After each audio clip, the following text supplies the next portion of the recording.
So I'm really excited to present our next speaker who we've got today, who's the fabulous Richard Lloyd. Now, Rich, do you want to introduce yourself? Sure. Hi, Sarah. How are you doing? Yeah, Sarah and I have known each other a long time. We were both at Imperial together when Sarah was doing a PhD, and I've helped out on the Satala front a few times. But I run, for those that don't know, I run a platform, an investor platform called NR Private Market. I run a company called Monexia, which 100% owns that platform. And we are trying to close the gap for the private investors, where they've kind of been a little bit left behind by the broking community, in that, you know, they're obviously chasing the bigger tickets and the institutional investors. And also the private investors weren't getting to see the early stage deals, the pre-IPO deals, the private deals, and getting involved in the IPOs. And we've done 19 deals now. One of the most recent ones was Cornish Metals, which was a great success, alongside Hannon Partners and SP Angel. And then we brought along about 70 private investors, varying investment ticket sizes, and that's working. It's widening the investor net and allowing those people to get involved. Fantastic, Rich. So I think, well, let's just actually start with all of this. Do you see, with people investing at the moment, what are the main criteria that they're bringing to the table?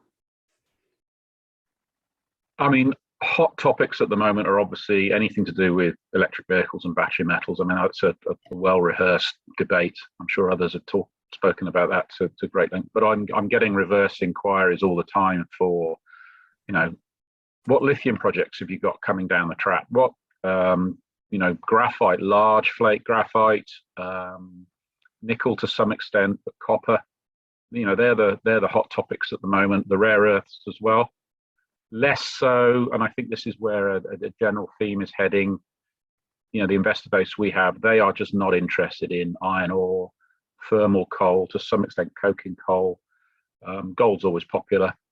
That's more of a hedge, but getting their hands on physical gold as well has been very popular. But there's been a very major swing now, whether it's the big institutions financing things, or even the individual investor, or the insurance groups. Thermal coal and iron ore and bulldozing Aboriginal caves and stuff. It just isn't, it's not acceptable. And, the private investors walking away from that as well.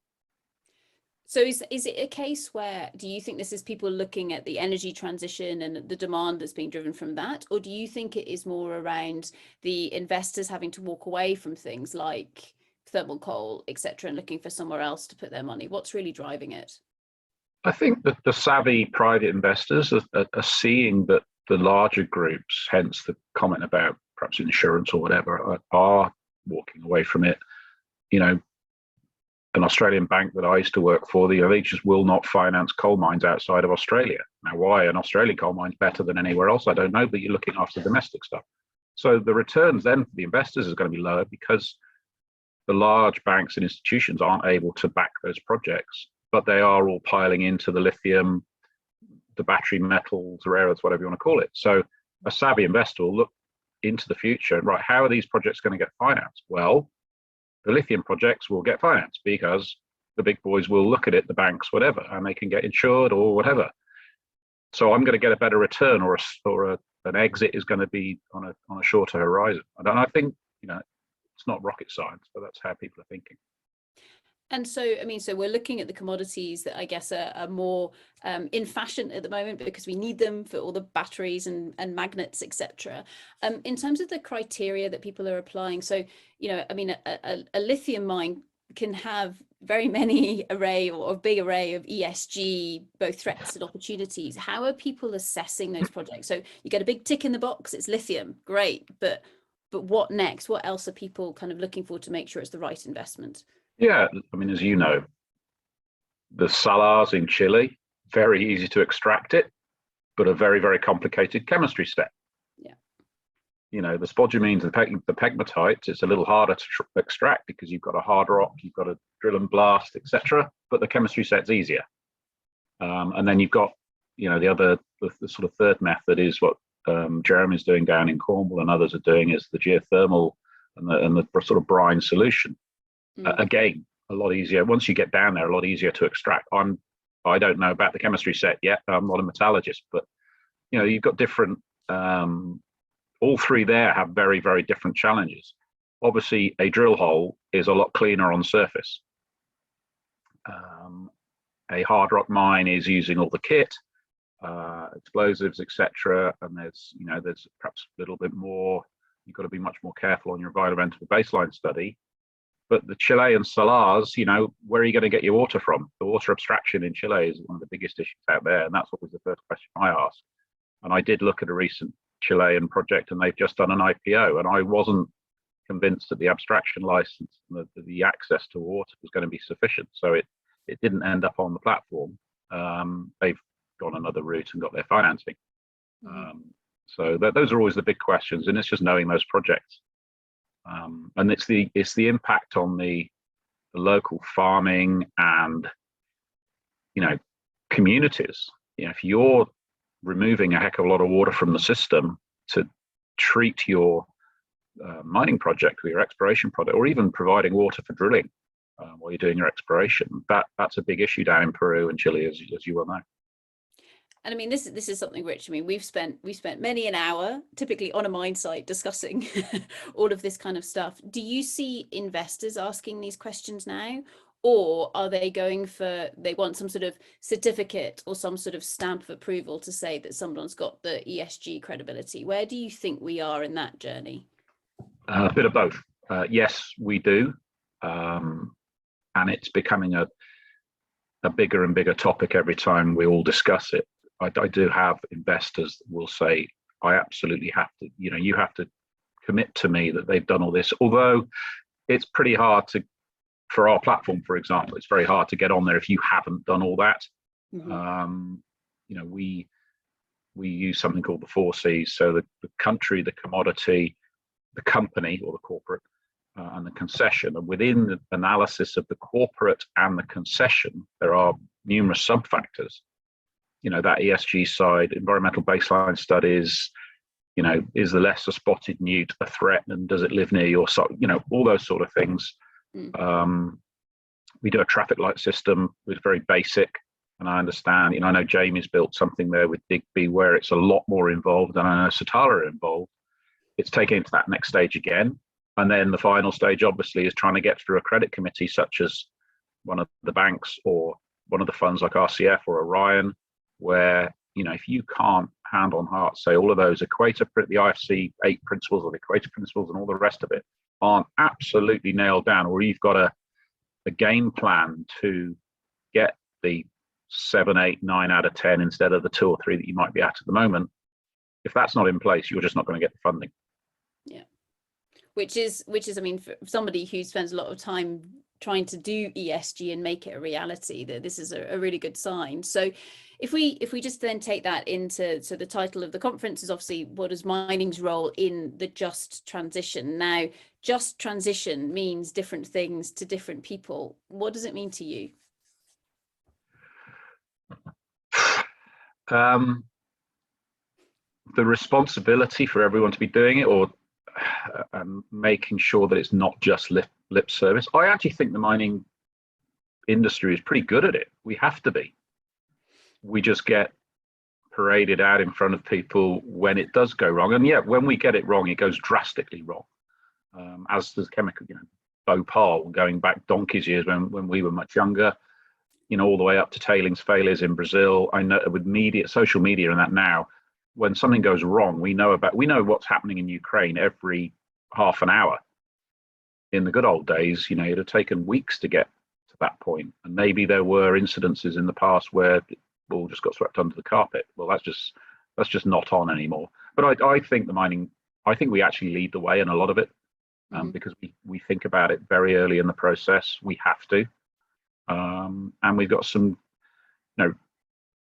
world-leading experts in it, because again, we have to do it, because when you have a cyanide spill or a tailings dam goes pop, everyone knows about it, and there's pretty catastrophic effects. So how do you think we can get better as a sector at the, showing that we can be part of the solution rather than something to be ignored? So COP26, nobody was speaking about mining, really. It wasn't part of the discussion yet. Surely we can be part of the solution there. probably demonstrating some of the case studies and educating people in what we as an industry have to go through to get to that endpoint, to get the financing, for example, done, or get a JORC sign off. I'm not sure where we're at, and perhaps you can help me on this one and help the audience. Let's take gold mining, for example, a proven reserve as per JORC or whatever system you're using. How much, in order to have a proven ounce, does that require a full-blown ESG sign-off for that ounce, or is it still just, it's a space in time and it's a cost, and here's the value of that ounce once it's out of the ground in 8 years' time, therefore it's a proven reserve? Surely now it has to have that tag as well, and it's taken out, with all the ESG requirements, etc. I don't know where the JORC committees and various JOGMET and that have got to on that. Well, the good news is actually one of the other talks we've got this week is on exactly that. So getting an update from JORC. So basically what's happened in the mineralogical disclosure with regards to resource reserves. So the South Africans did their update first. The Europeans launched released their update. I think it was on the 20th of October, 2021. The Australians are going for it right now, and the Canadians also have gone out for consultation as well, or a variety of consultations at the moment. So it's coming in terms of making sure that ESG is an integral part of the disclosures rather than just one of the many modifying factors perhaps has always been considered. So so as you're saying there, I think from a geoscience perspective, it's something you begin to have to do rather than a nice to have. So it's becoming more intrinsic. Yeah, absolutely. I mean, at the end of the day, though, we have to find it. We have to dig it out of the ground in whatever method we're going to use, and then we have to metallurgically extract it. Yeah. So we can't make a rod for our own back where we end up spending millions and millions of dollars on the ESG, and actually that then prevents the projects. That will, you're slightly shooting yourself in the foot. But I think there's certainly a happy medium there. And so just building on the metallurgical, the beneficiation, the processing side and everything. So, I mean, Rich, obviously we're both geoscientists, but then hopefully we pass along to very, very clever engineers and chemists and people like that. From an investment perspective, some of these commodities are a bit more unusual in terms of what we're actually needing now for technology. So like rare earth elements, for example, with the exception of one country that has been very, very good at mining and separating out the rare earth elements. This is something where there's some quite innovative chemistry going on here. Are you seeing, what kind of risk factor are you seeing people apply to the more novel elements and metals and minerals with regards to the innovation that's needed for the processing? Are you seeing risk factors be applied, or are people going, no, you say that you can process it, great, I believe you? I think the understanding, you get into the more weird and wonderful elements, and I think a lot of people are saying, yeah, okay, I trust this. I'm not sure. Rare earths, I mean, they're not actually that rare, but the heavier rare earths are probably easier to extract. The understanding from a lot of, let's take a credit committee at a bank or something. They would take the credit paper as read. Yeah, we understand, you know what you're talking about, and consultants may or may not have opined on it. Extracting manganese and iron ore and all the rest of it is a lot easier, and even gold. That's a well tried and tested methodology, even, from the very basic Roman gravity, Las Medulas in Spain. I mean, that was in the turn of the, around Jesus Christ time, and they were extracting gold by gravity, and they got most of it out. Very clever people. Then obviously we started using mercury, that went out the window, cyanide, all the rest of it. So it's a very well trodden path. The rare earths has come around in the last sort of 5 minutes in sort of geological time in terms of that. So naturally the understanding and the processing isn't as high, and mistakes will be made. But that really, as long as the failure is then just a recovery rate, there's lower cash flow and the investment won't be as solid, but at least it's a recovery issue, not, mercury getting into the system and building through the system as it used to when that was used to extract gold. and has stopped for obvious reasons.